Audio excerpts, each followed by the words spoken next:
In the city of Lyon, some Muslim women wear the traditional veil and some don't. France is a secular state, and to live up to one's religion is not always easy. Naza Bouguera works in a nursing home. She moved to France in 1963. To do the 5 daily prayers required by Islam, she has to adapt her schedule. Before I go to work, I manage a prayer. Then, when I get home in the evening, I must catch up on all 4 prayers that I missed during the day. That's a lot of praying. It means I must put everything else aside to catch up on my praying. If I could pray at work, there wouldn't be this problem. But the main problem is how people look at you and how they see you. To avoid attracting attention, Naza also gave up wearing the veil. Her French lifestyle changed her methods of worship. For some other people, however, it's the opposite. Salima was raised in a typical French family. She converted to Islam when she was 14 years old, and she's one of the rare veiled women willing to comment on the way Muslim women live in France. She would like to wear her veil to work as a civil servant, but she can't.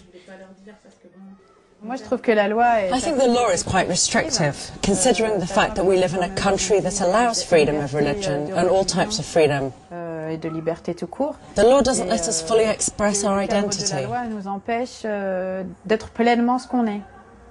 Her new identity that was chosen and not inherited bothered some of her family members. Her father saw Muslim women as entirely submissive. Salima only halfway agrees.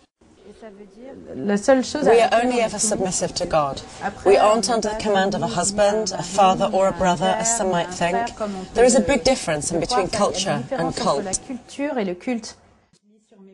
Salima says she's free, but some men use religion to dominate their wives and women in general. Marie-Martine Chambard fights this type of abuse through her organization, Women Against Integralism.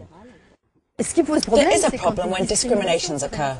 We live in a society that doesn't discriminate women from men, a society that doesn't give women a certain role because they are women, and that doesn't give men a certain role because they are men.